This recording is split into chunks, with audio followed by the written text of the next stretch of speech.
السلام علیکم۔ جانتے ہیں آپ گناہوں سے توبہ کا سفر کیسا ہوتا ہے؟ انسان خطا کا پتلا ہے، کوئی بھی انسان مکمل نہیں۔ ہم سب زندگی میں کبھی نہ کبھی غلطیاں کرتے ہیں، گناہوں میں پڑ جاتے ہیں، اللہ کی نافرمانی کر بیٹھتے ہیں۔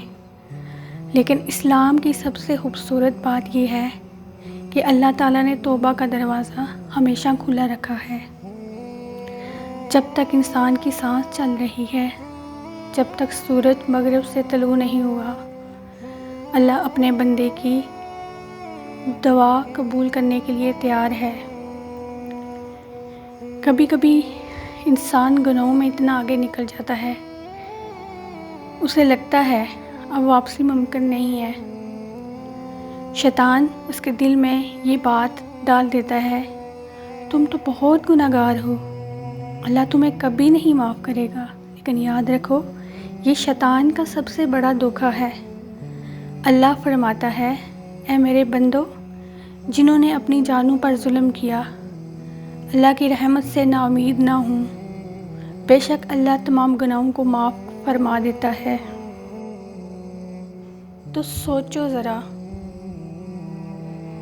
وہ رب جو پوری کائنات کا مالک ہے، وہ خود اپنے بندوں کو پکار کر کہہ رہا ہے کہ مایوس مت ہو، پھر ہم کیوں نا امید ہوتے ہیں؟ گناہ انسان کے دل کو کمزور کر دیتے ہیں۔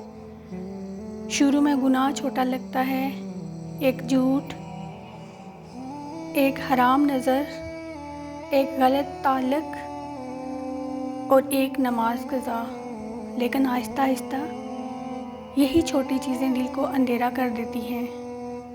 انسان کو عبادت میں سکون نہیں ملتا، دعا میں آنسو نہیں آتے، دل بے چین رہتا ہے، باہر سے انسان ہنس رہا ہوتا ہے لیکن اندر سے ٹوٹ چکا ہوتا ہے۔ اور پھر ایک دن اللہ اپنے بندے کو جگاتا ہے۔ کبھی کسی رات اچانک دل گھبرانے لگتا ہے، کبھی کوئی آیت دل پر لگتی ہے، کبھی کسی کے جنازے کو دیکھ کر انسان کانپ جاتا ہے، کبھی سجدے میں آنسو نکل آتے ہیں۔ یہ اللہ کی طرف سے اشارہ ہوتا ہے کہ میرے بندے واپس آ جاؤ۔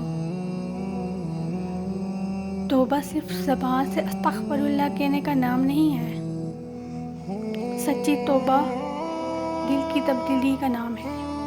جب انسان واقعی اپنے گناہوں پر شرمندہ ہو جائے، اللہ کے سامنے ٹوٹ جائے اور پکا ارادہ کرے کہ اب وہ دوبارہ اس راستے پر نہیں جاتا، تب اللہ کی رحمت متوجہ ہوتی ہے۔ یاد رکھو،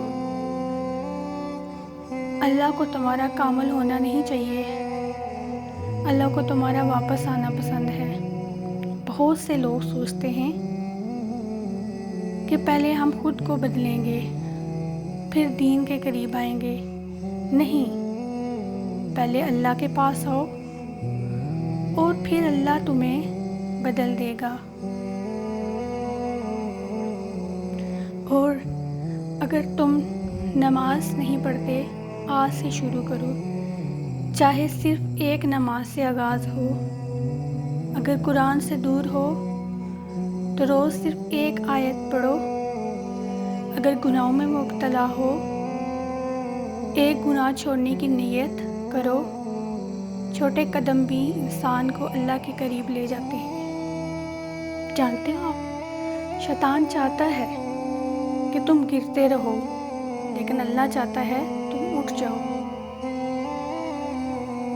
حضرت عمر فرمایا کرتے تھے، بہترین توبہ وہ ہے جس کے بعد انسان دوبارہ گناہ کی طرف نہ لوٹے۔ لیکن اگر انسان دوبارہ گر جائے تو کیا اللہ معاف نہیں کرے گا؟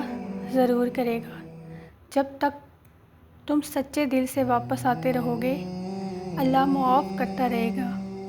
اللہ تھکتا نہیں ہے، تم تھک جاتے ہو۔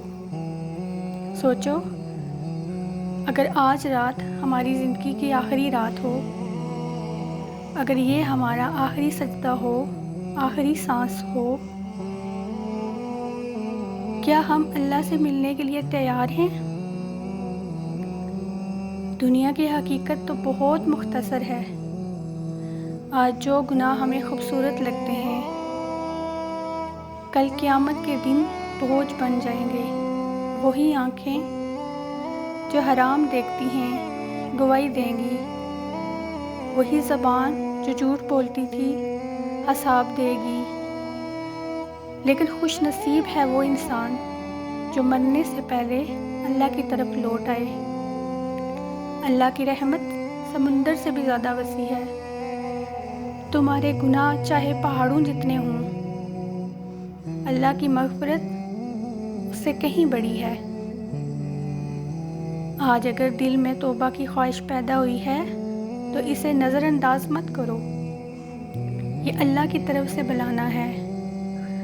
ہر انسان کو یہ موقع بار بار نہیں ملتا۔ اور آج رات تنہائی میں 2 رکعت نماز پڑھو، اللہ کے سامنے رو دو، اپنے دل کی ہر بات کہہ دو۔ اللہ کو تمہارے الفاظ نہیں، تمہارا ٹوٹا ہوا دل چاہیے۔ اور یاد رکھو، ایک سچا آنسو، ایک سچا سجدہ اور ایک سچی توبہ انسان کی پوری زندگی بدل سکتی ہے۔ اللہ ہم سب کو سچی توبہ کرنے کی توفیق عطا فرمائے، ہمارے گناہوں کو معاف فرمائے اور ہمیں اپنی رحمت کے سائے میں جگہ عطا فرمائے۔ آمین۔ سارے مل کے ایک آمین کا کمنٹ ضرور کریں اور اس ویڈیو کو لائک بھی ضرور کریں۔ ملتے ہیں نیکسٹ کسی اچھی سی ویڈیو کے ساتھ۔ تب تک اپنا خیال رکھیے گا۔ اللہ حافظ۔ دعاؤں میں یاد رکھیے گا۔